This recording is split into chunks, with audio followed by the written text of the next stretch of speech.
Graça e paz do Senhor Jesus. Todos estão bem? Graças a Deus, eu estou bem também. E bem-vindos a mais essa série Compreendendo as Escrituras.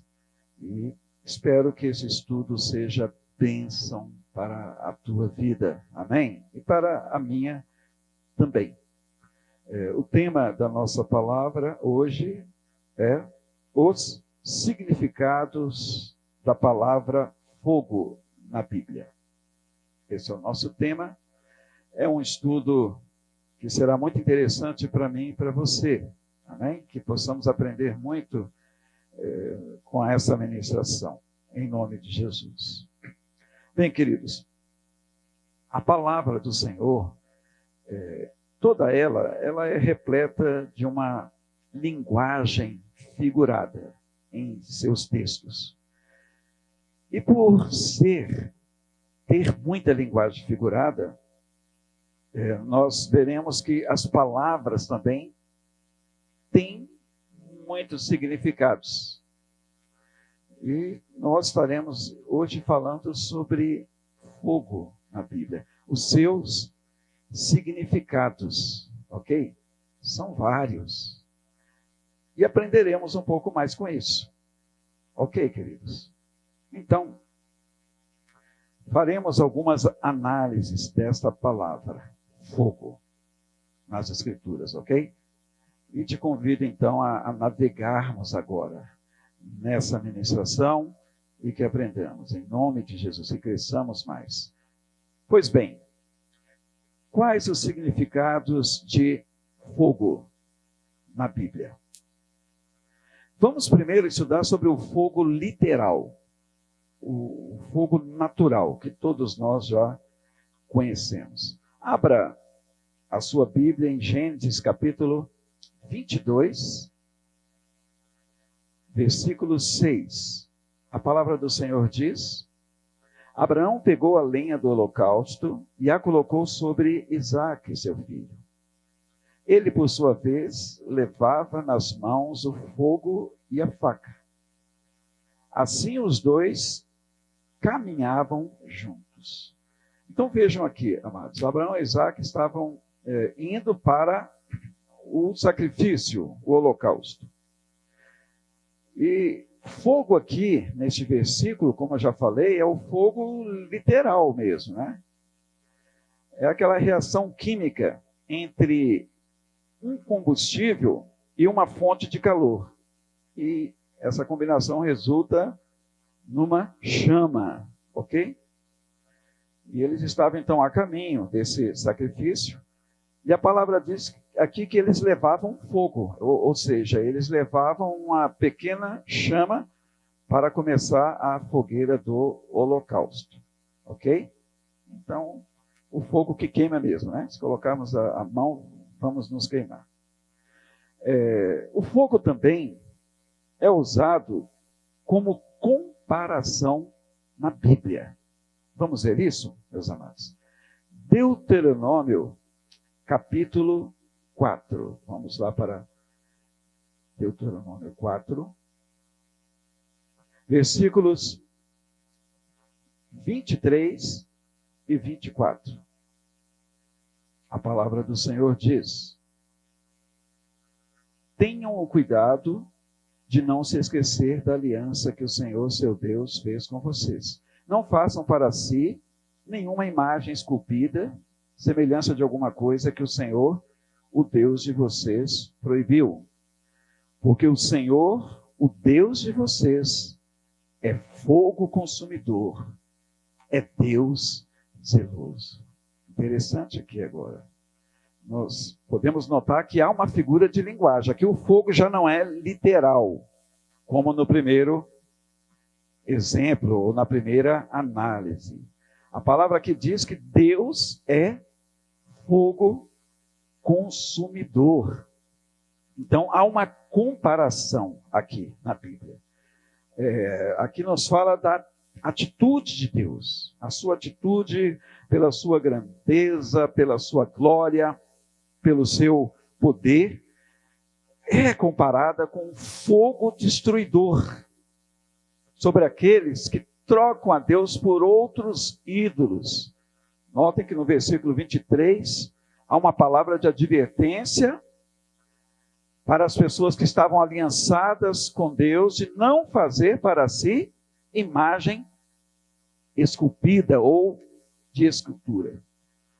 E nós vemos aqui logo em seguida Deus fazendo como que uma ameaça, né? Porque era uma proibição de Deus. Somente Deus deveria ser adorado. E a Bíblia diz que nós adoramos a Deus em espírito e em verdade. Então veio uma palavra diretiva sobre o povo de Israel. E se caso eles trocassem a Deus, a palavra diz aqui que Deus é fogo consumidor. Ou seja, Deus destruiria os idólatras, nesse caso, como fogo consumidor. Aqui nos fala do zelo de Deus. Deus é zeloso pela sua palavra. Vamos, então, para uma outra análise. O fogo usado como figura de linguagem para guerra. Ok, queridos? Veremos agora nesse sentido. Guerra, vingança, maldição. Abra em Juízes. Abra sua Bíblia agora. Em Juízes, capítulo 9, versículo 20. A palavra do Senhor diz: mas se este não for o caso, que saia fogo de Abimeleque e consuma os cidadãos de Siquém e Bet-Milo, e que saia fogo dos cidadãos de Siquém e de Bet-Milo, que consuma Abimeleque. Vejam só, queridos, aqui o fogo está no sentido de guerra, ok? A aplicação aqui dessa palavra fogo é se levantar contra. É só nós lermos o contexto para entendermos esse texto que acabamos de ler. Então, fogo no sentido de se levantar contra, de guerrear, de vingança. O rei Jotão aqui, ele lançou um tipo de maldição, na verdade. Fogo, né? Representado aí pelo fogo. Sobre aquelas pessoas que apoiaram Abimeleque, que matou os 70 filhos de Gideão. Então, fogo aqui é no sentido mesmo de se levantar contra, de guerra. E interessante, né? O uso dessa palavra aqui nesse sentido. Vamos para a próxima análise. O fogo também é usado para demonstrar castigo que os perversos sofrerão. Acompanhem comigo. Salmo, capítulo 11. Vamos agora para o livro dos Salmos. Salmo capítulo... Salmo capítulo 11, versículo 6. É isso mesmo. Salmo 11, versículo 6. A palavra do Senhor diz: fará chover sobre os perversos brasas de fogo e enxofre, e vento abrasador será a parte do cálice deles. Então veja que essa palavra fogo aqui nos dá um entendimento de castigos que os injustos sofrerão. Ou seja, Deus fará chover sobre os perversos brasas de fogo e enxofre. Não quer dizer que isso vai acontecer de maneira literal, mas aqui está figurando, na verdade, o juízo de Deus. A palavra fogo aqui figura o castigo de Deus sobre o ímpio, sobre o injusto. Amém? Aqui diz vento abrasador. Será a parte da bebida deles, do cálice deles. Amados, o nosso Deus, ele é amor, mas ele é justiça também. Amém, meus queridos?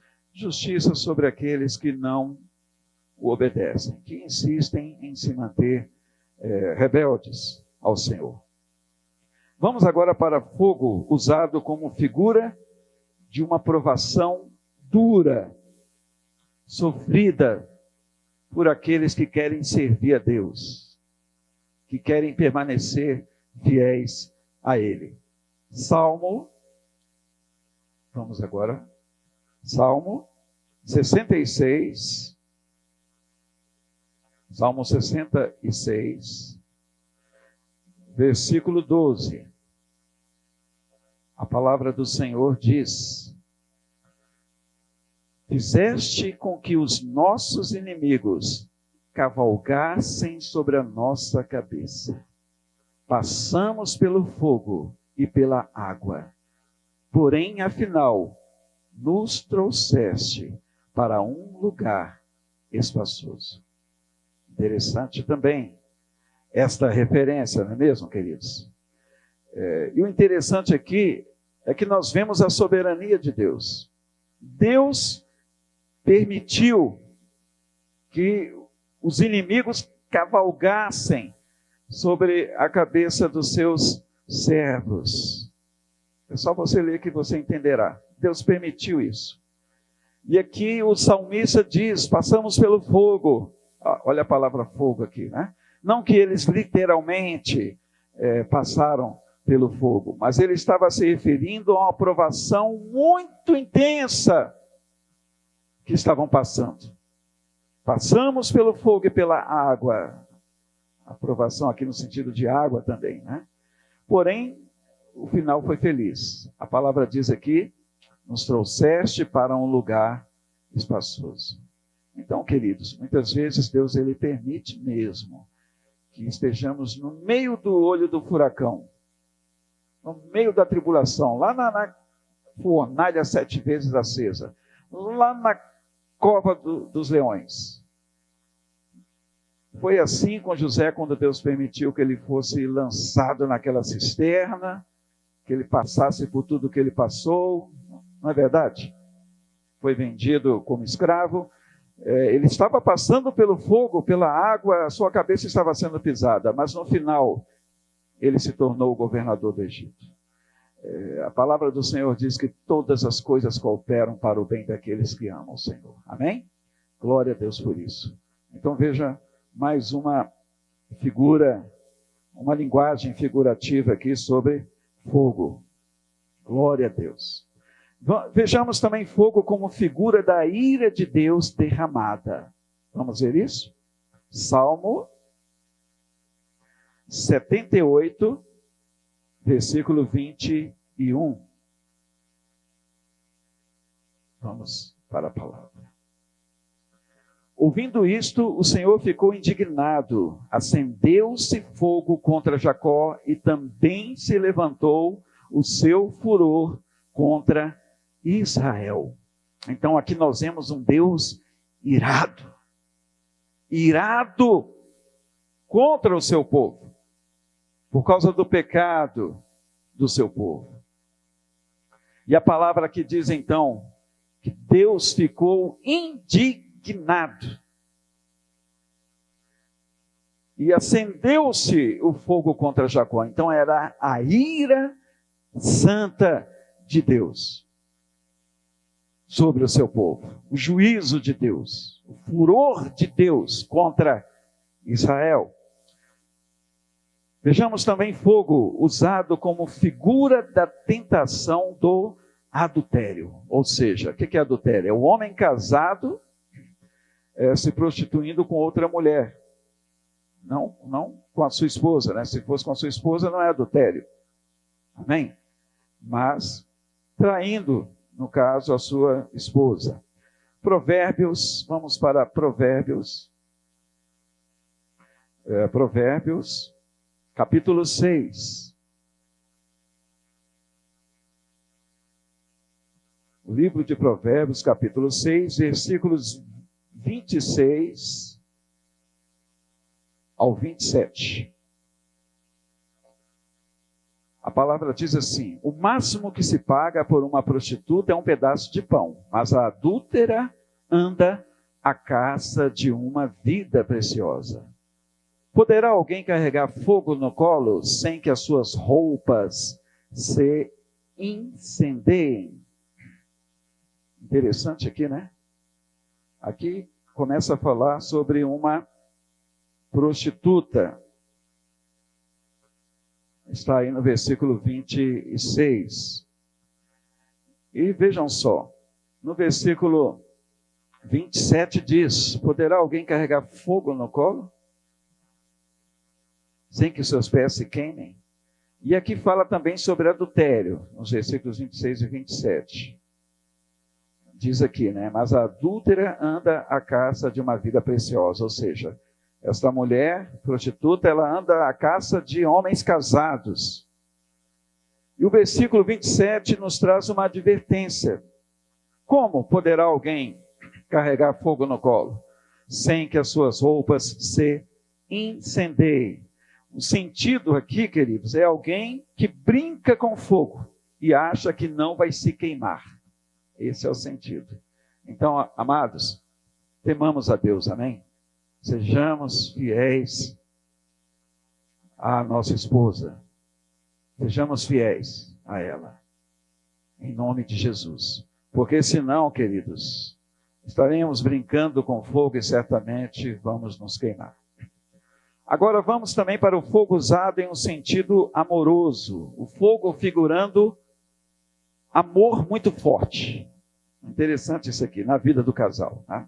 Cantares, vamos para Cantares. Cantares capítulo 8. Versículo 6.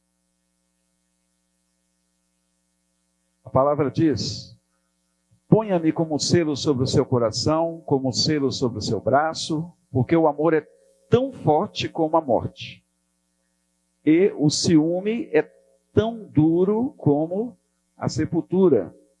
As suas chamas são chamas de fogo, são labaredas enormes.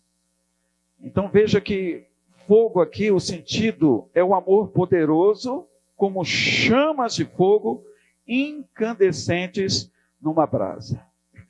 Então, um homem ou uma mulher com ciúmes, com desconfiança em relação ao seu cônjuge, como está escrito aqui, é como chamas de fogo, labaredas incandescentes, labaredas enormes, é até muito perigoso. Então não permitamos isso, amém? No nosso relacionamento conjugal.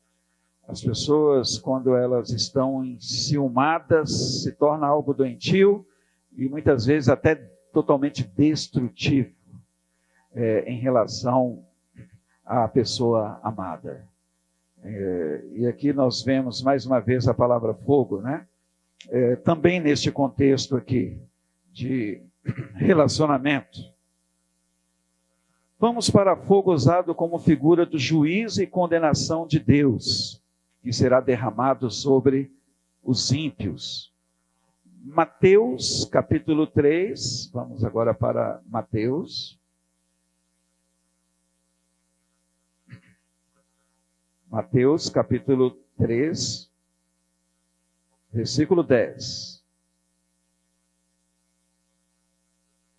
A palavra diz: e o machado já está posto à raiz das árvores. Portanto, toda árvore que não produz bom fruto é cortada e lançada ao fogo. Veja então que João Batista aqui fala sobre o juízo de Deus sobre os que não se arrependem de seus pecados. E ele usa também esse juízo como um machado, é uma figura de linguagem, ok? Um machado que corta as árvores, né? Lá pelo pé da árvore, lá desde a sua raiz. E também ele compara aqui esse juízo como uma árvore que não produz bom fruto. Ela é cortada e lançada onde? No fogo. Então o fogo aqui é usado também como figura de juízo, de condenação. Vamos agora a fogo como figura da condenação eterna, ok? Parece a mesma coisa, né? Mas não é. Como figura da condenação eterna. Interessante isso aqui também. Mateus 25. Vamos para Mateus. Mateus capítulo 25. Versículo 41. A palavra diz: então o rei dirá também aos que estiverem à sua esquerda: afastem-se de mim, malditos, para o fogo eterno, preparado para o diabo e seus anjos.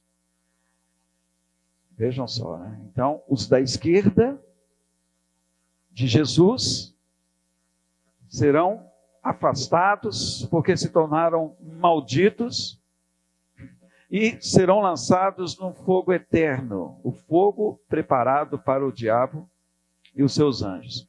E todos os seguidores de Satanás e todos aqueles que fecharem os seus corações para Deus, também serão lançados neste fogo, como condenação eterna. Vemos também fogo usado como figura de alguém que fica envergonhado. Talvez você já leu até esse versículo e nunca entendeu, né? Alguém que fica envergonhado. Romanos 12, 20. Romanos 12, 20.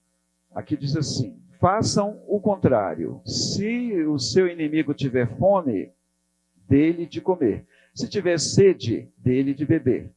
Porque fazendo isto, você amontoará brasas vivas sobre a cabeça dele. Interessante isso aqui, né? Quando você estende a mão para um inimigo, ou seja, para alguém que não merece o teu favor, quando você retribui o mal com o bem, aquela pessoa ficará envergonhada. E ela sentirá um calor tremendo. Eu não sei se isso já aconteceu com você. Quando a gente fica envergonhado, parece que ferve, né? O nosso rosto, a nossa cabeça, quando ficamos envergonhados. Eu já passei por isso aí, de ficar envergonhado com alguma situação. E a palavra que diz, né? No versículo 20 aqui de Romanos 12, aqui diz que nós, aquela pessoa que retribui o mal com o bem, ele fará como brasas vivas, né, amontoadas sobre a cabeça da pessoa. Então ela vai ficar envergonhada pelo mal que fez, pois a retribuição está sendo o bem para si. Interessante também aqui. E por fim, queridos, nós vemos aqui também fogo como avaliação de Deus. Na verdade, ainda não é por fim, né? A avaliação de Deus sobre as obras dos homens em seu julgamento. Veja 1 Coríntios. Vamos para 1 Coríntios. Capítulo 3, versículo 13. A obra de cada um se tornará manifesta, pois o dia a demonstrará, porque será revelada pelo fogo, e o fogo provará qual é a obra de cada um.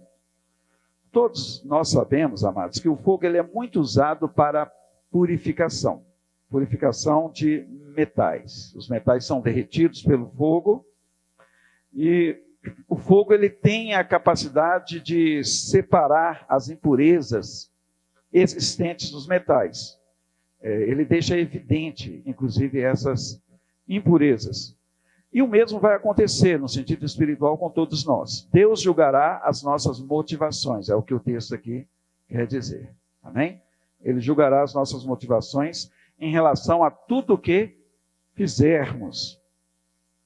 E então nós temos a palavra aqui usada, né, como o fogo. O fogo. Interessante, né? Vai demonstrar, vai revelar qual é a obra de cada um de nós. O fogo também é usado como poder propagador que as palavras têm. Amém? Vamos ver isso aí.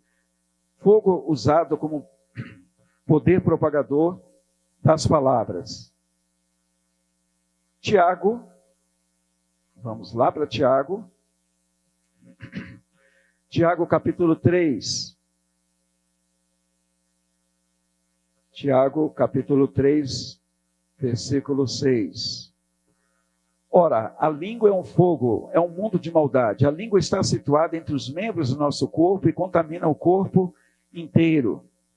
E não só põe em chamas toda a carreira da existência humana, como também ela mesma é posta em chamas pelo inferno.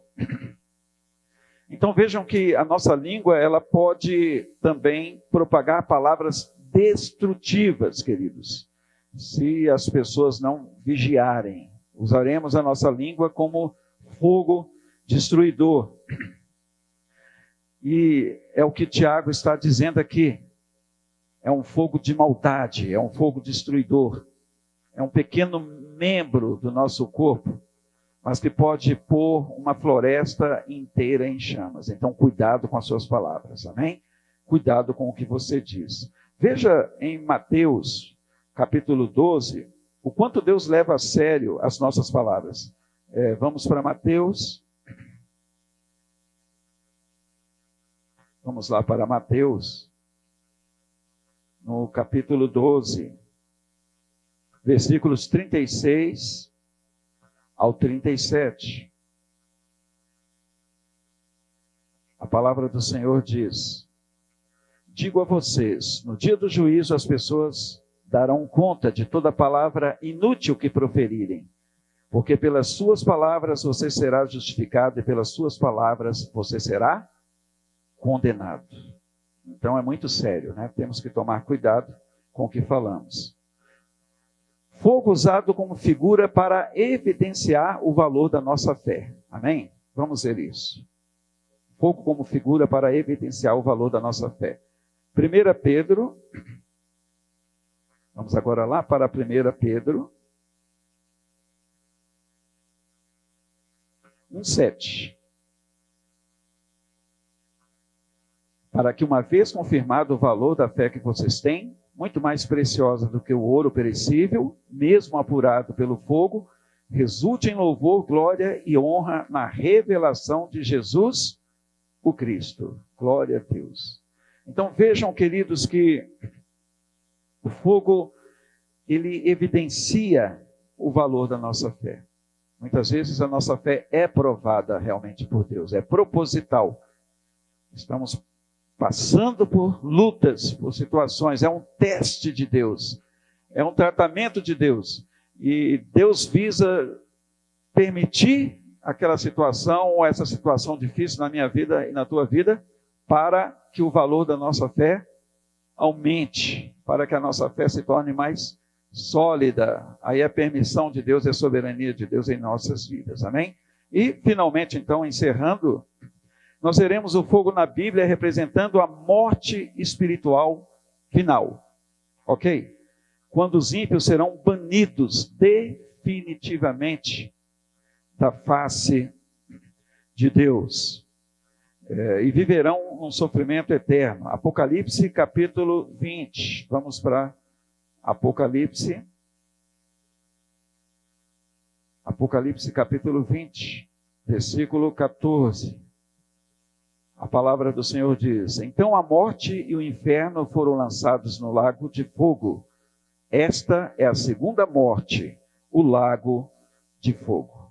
Então, aqui o fogo representando a morte final, a morte espiritual final, o banimento das pessoas ímpias da face de Deus e eternamente sofrerão.